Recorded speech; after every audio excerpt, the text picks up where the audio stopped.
Hello everyone, welcome to learn to lead GK. This is Anisa. आज के इस video में हम डिस्कस करेंगे 4 जनवरी से 11 जनवरी 2026 के weekly current affair MCQ format में। ये क्वेश्चन सभी कॉम्पिटिटिव एग्जाम्स के लिए काफ़ी इम्पोर्टेंट हैं। अगर आपको ये वीडियो हेल्पफुल लगे तो चैनल को सब्सक्राइब करें और वीडियो को लाइक ज़रूर करें। तो बिना टाइम वेस्ट किए चलिए स्टार्ट करते हैं आज का पहला question. When is the World Hindi Day 2026 observed? विश्व हिंदी दिवस 2026 कब मनाया जाता है? करेक्ट आंसर है ऑप्शन बी 10 जनवरी।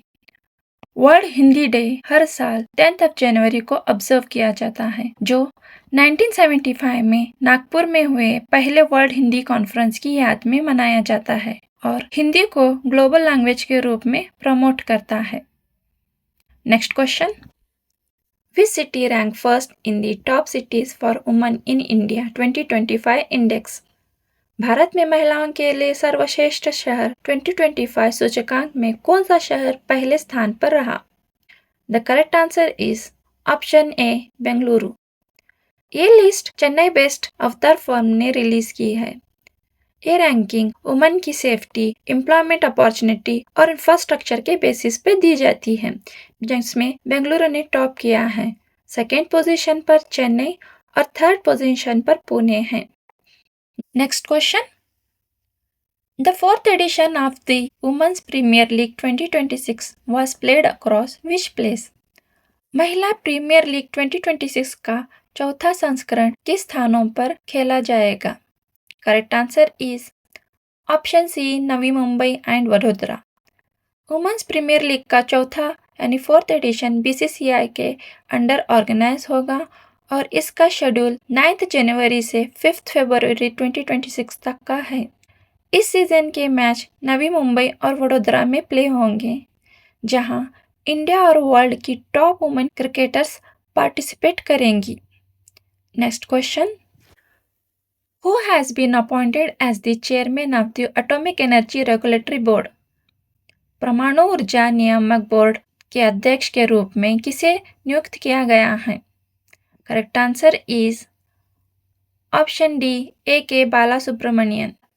ए के बालासुब्रमणियन को एटॉमिक एनर्जी रेगुलेटरी बोर्ड का नया चेयरमैन अपॉइंट किया गया है। ये appointment committee of cabinet approve करती है, जो प्राइम मिनिस्टर के अंडर काम करती है। इनका टेन्योर 3 साल का होता है। ये एक स्टैट्यूटरी बॉडी है जो न्यूक्लियर सेफ्टी और रेडिएशन प्रोटेक्शन का काम करती है। Next question. Which ashwagandha has received the GI tag recently? हाल ही में किस अश्वगंधा को भौगोलिक संकेत यानी जीआई टैग मिला है? The correct answer is Nagauri ashwagandha. Nagaur Rajasthan के नागौरी अश्वगंधा अब जीआई टैग से ऑफिशियली रिकॉग्नाइज किया गया है। इसका साइंटिफिक नाम विथानिया सोमनीफेरा है और ये medically pain relief, stress reduction और एनर्जी बूस्ट के लिए यूज होता है। ये राजस्थान का सेकेंड मेजर एग्रीकल्चर अचीवमेंट है सोजत मेहंदी के बाद। Next question. Which state became the first in India to launch a dedicated deep tech startup policy? भारत में कौन सा राज्य पहला राज्य बना जिसने विशेष deep tech startup policy launch की? Correct answer is Tamil Nadu. Tamil Nadu ने इंडिया का पहला dedicated deep tech startup policy launch किया है। इसका बजट 100 करोड़ है और ये 100 न्यू डीप टेक स्टार्टअप को सपोर्ट करेगा। ये पॉलिसी लैब इनोवेशन और मार्केट के बीच का गैप पूरा करने में हेल्प करती है। Next question. Which country has been designated as the focus country for the new Delhi world book fair 2026? Nai Delhi world book fair 2026 के लिए फोकस कंट्री के रूप में किस देश को चुना गया है? Correct answer is option D Spain. New Delhi world book fair 2026 Bharat Mandapam new Delhi में ऑर्गेनाइज की जा रही है। इस एडिशन के लिए स्पेन को फोकस कंट्री बनाया गया है और कतर को गेस्ट ऑफ ऑनर सेलेक्ट किया गया। इस फेयर की थीम है Indian military history, valour and wisdom at 75। ये fair national book trust India के द्वारा ऑर्गेनाइज किया जा रहा है और पहली बार फ्री एंट्री भी प्रोवाइड की जा रही है। Next question, Which year has the United Nations declared as the International Year for Rangelands and Pastoralists? संयुक्त राष्ट्र ने किस वर्ष को रेंजलैंड्स और पशुपालकों के लिए अंतर्राष्ट्रीय वर्ष घोषित किया है? Correct answer is 2026। United nation ने 2026 को international year for rangelands and pastoralist declare किया है। इसका फोकस है रेंजलैंड, पेस्टोरल कम्युनिटीज और उनके सस्टेनेबल मैनेजमेंट पर। Next question, Who was the renowned ecologist known for his work on the Western Ghat who passed away in 2026? पश्चिमी घाटों पर अपने कार्य के लिए प्रसिद्ध पर्यावरणविद कौन थे जिनका 2026 में निधन हो गया? करेक्ट आंसर है माधव गदगिल। माधव गदगिल एक रिनाउंड इकोलॉजिस्ट और कंजर्वेशन बायोलॉजिस्ट थे जिनकी डेथ 7 जनवरी 2026 को पुणे महाराष्ट्र में हुई। ये वेस्टर्न घाट की सुरक्षा और कंजर्वेशन के लिए famous. Next question, Which country has become the first in the world to commercially produce biobitumen for road construction? सड़क निर्माण के लिए बायोबिटुमेन का वाणिज्यिक उत्पादन करने वाला विश्व का पहला देश कौन सा बना है? Correct answer is India. India दुनिया का पहला देश बना है जिसने बायोबिटुमेन का कमर्शियली प्रोडक्शन शुरू किया है। बायोबिटुमेन का यूज रोड कंस्ट्रक्शन में बाइंडर के रूप में होता है। इस इनिशिएटिव से क्रॉप रेसिड्यू बर्निंग से होने वाले पोल्यूशन कम हो जाएंगे। ये project clean and green highway, waste to wealth mission और आत्मनिर्भर भारत को सपोर्ट करता है। Next question, Who has taken over as the 29th Director General of the Border Roads Organization, that is BRO? सीमा सड़क संगठन के 29वें महानिदेशक के रूप में किसने कार्यभार संभाला है? Correct answer is lieutenant general Harpal Singh. Lieutenant general Harpal Singh ने बीआरओ के 29th डायरेक्टर जनरल के रूप में चार्ज लिया है। उन्होंने लेफ्टिनेंट जनरल रघु श्रीनिवासन को सक्सीड किया। बीआरओ का मेन काम है बॉर्डर एरिया में रोड और इंफ्रास्ट्रक्चर का कंस्ट्रक्शन और maintenance. Next question, where is the 11th India international youth sailing championship 2026 being held? 11वीं India international youth sailing championship 2026 का आयोजन कहाँ किया गया? Correct answer is Chennai port. 11th India international youth sailing championship 2026 Chennai port पर organise किया गया था। ये चैंपियनशिप 4 जनवरी से 10 जनवरी 2026 तक कंडक्ट किया गया। इसमें 13 कंट्रीज के 117 यंग सेलर्स ने पार्टिसिपेट किया। इंडिया ने इस चैंपियनशिप में स्ट्रॉन्ग परफॉर्मेंस देते हुए 15 में से 12 मेडल्स जीते, जिसमें 6 गोल्ड मेडल भी शामिल हैं। Next question, world Braille day is celebrated on which date? विश्व ब्राइल दिवस किस दिन को मनाया जाता है? Correct answer is 4 January. World Braille day हर साल 4 जनवरी को लुइस ब्राइल के बर्थ एनिवर्सरी के रूप में मनाया जाता है।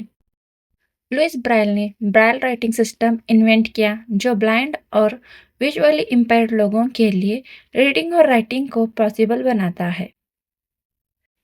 Next question, who became the interim president of Venezuela after Nicolas Maduro was captured? Nicolas Maduro को कब्जे के बाद वेनेजुएला के मध्यस्थ राष्ट्रपति के रूप में किसने शपथ ली? So the correct answer is Delcy Rodriguez. Nicolas Maduro को US military operation absolute resolve के अंडर कैप्चर किया गया। इस ऑपरेशन को यूएस प्रेसिडेंट डोनाल्ड ट्रंप ने अप्रूव किया था। वेनेजुएला के प्रेसिडेंट और उनकी वाइफ को अरेस्ट करके अमेरिका ले जाया गया है और उन पर ड्रग से रिलेटेड क्राइम के चार्जेस लगाए गए हैं। Next question, Which country has become the world largest producer of rice? विश्व का सबसे बड़ा चावल उत्पादक देश कौन सा बन गया है? Correct answer is India. India ने चाइना को सरपास करके वर्ल्ड का लार्जेस्ट राइस प्रोड्यूसर का पोजीशन अचीव किया है। इंडिया का total rice production 150 million tonne जबकि चाइना का प्रोडक्शन 145 मिलियन टन रहा।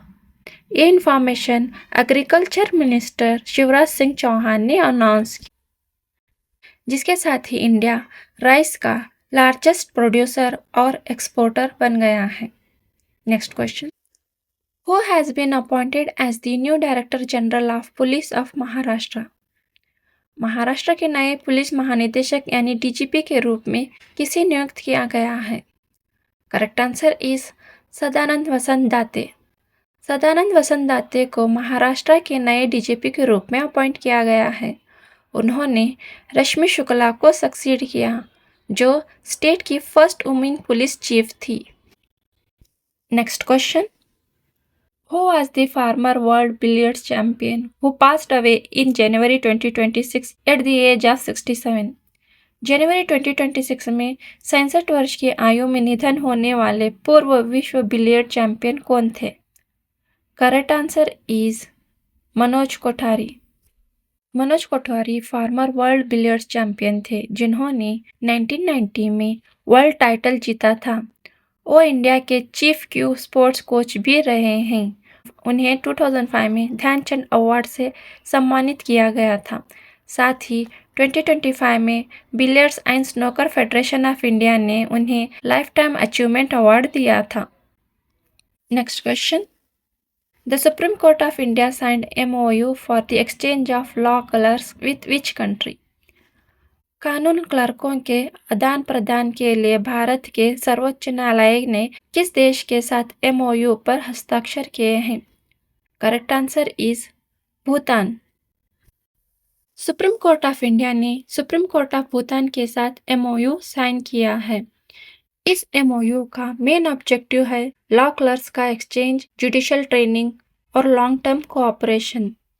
इस एग्रीमेंट के अंडर भूटान के 2 लॉ क्लर्क्स 3 महीने के लिए इंडिया के सुप्रीम कोर्ट में काम करेंगे। Next question, what is the name of the mascot launched by UIDAI to represent Aadhaar service? Aadhaar सेवाओं का प्रतिनिधित्व करने के लिए UIDAI द्वारा लॉन्च किया गया शुभंकर का नाम क्या है? The correct answer is Uday. UIDAI ने आधार सर्विसेज को रिप्रेजेंट करने के लिए उदय नाम का मस्कट लॉन्च किया है। Next question, who has been appointed as the new chief justice of the Sikkim high court? Sikkim उच्च न्यायालय के नए मुख्य न्यायाधीश के रूप में किसे नियुक्त किया गया है? Correct answer is justice Mohammad Mushtaq. Justice A Mohammad Mushtaq को सिक्किम हाई कोर्ट का नया चीफ जस्टिस अपॉइंट किया गया है। उन्होंने जस्टिस विश्वनाथ सोमदर को सक्सीड किया। हाई कोर्ट के जज का अपॉइंटमेंट प्रेसिडेंट ऑफ इंडिया के द्वारा आर्टिकल 270 के तहत होता है। आर्टिकल 214 के अकॉर्डिंग हर इंडियन स्टेट के लिए एक हाई कोर्ट होना मैंडेटरी है। Next question, When is the प्रवासी भारतीय दिवस also known as NRA Day celebrated? प्रवासी भारतीय दिवस जिसे NRA Day भी कहा जाता है कब मनाया जाता है? करेक्ट आंसर इज 9 जनवरी। प्रवासी भारतीय दिवस हर साल 9 जनवरी को मनाया जाता है क्योंकि इसी दिन यानी 9 जनवरी 1915 को महात्मा गांधी जी साउथ अफ्रीका से इंडिया वापस आए थे।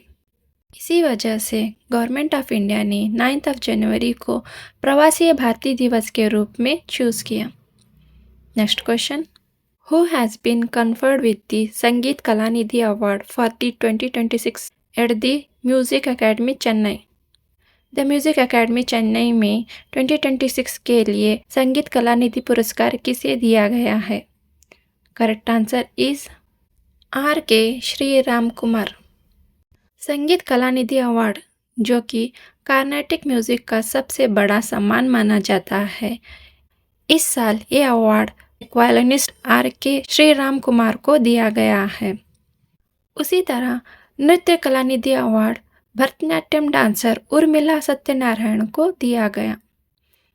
Next question, who are the chief guests for the India 77th republic day celebration in 2026? Bharat के 77वें गणतंत्र दिवस 2026 के मुख्य अतिथि कौन होंगे? Correct answer is Ursula von der Leyen और एंटोनियो कोस्टा।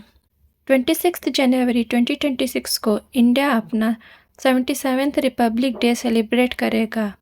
इस बार यूरोपियन यूनियन के दोनों टॉप लीडर्स को चीफ गेस्ट बनाया गया है।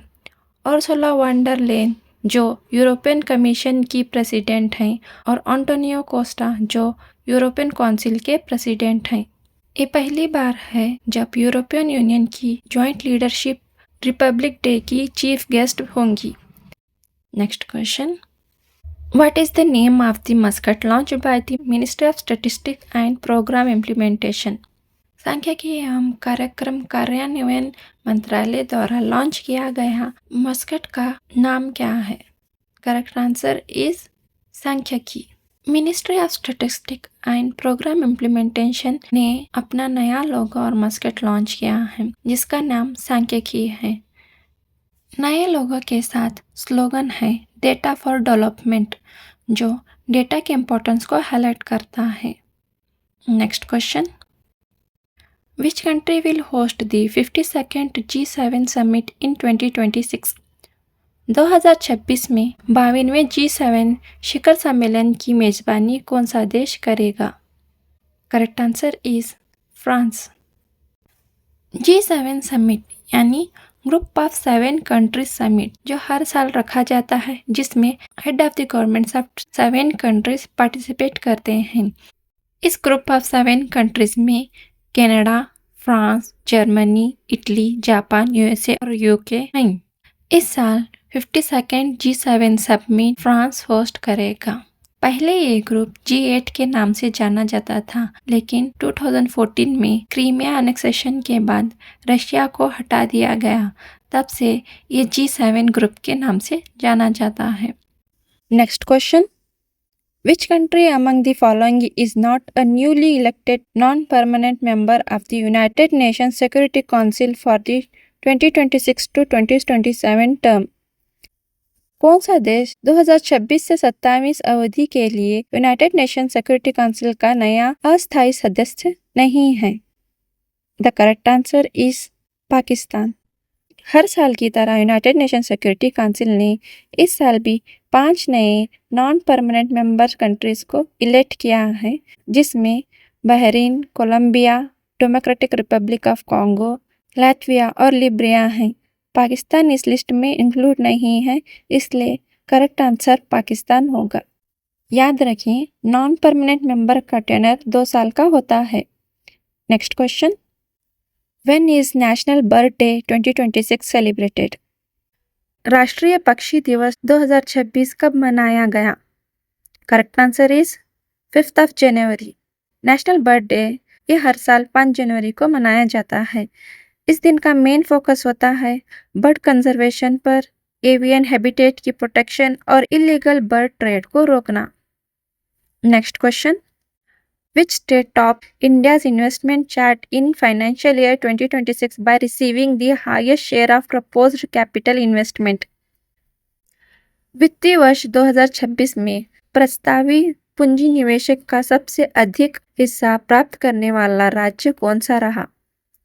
Correct answer is Andhra Pradesh. Financial year 2026 का इन्वेस्टमेंट चार्ज के according Andhra Pradesh first rank पर रहा। इस स्टेट को टोटल प्रपोज्ड कैपिटल इन्वेस्टमेंट का 25% मिला।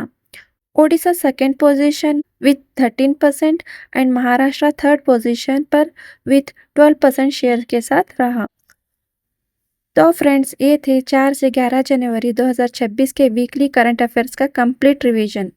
अगर आपको आज के MCQs हेल्पफुल लगे तो वीडियो को लाइक ज़रूर करें। ऐसे ही एग्जाम फोकस्ड करंट अफेयर के लिए हमारे चैनल को सब्सक्राइब करें। वीडियो को अपने फ्रेंड्स के साथ शेयर करना ना भूलें। तो अब नेक्स्ट वीडियो में मिलेंगे। तब तक के लिए रिवीजन करते रहें और हमारे चैनल के साथ जुड़े रहें। Thank you.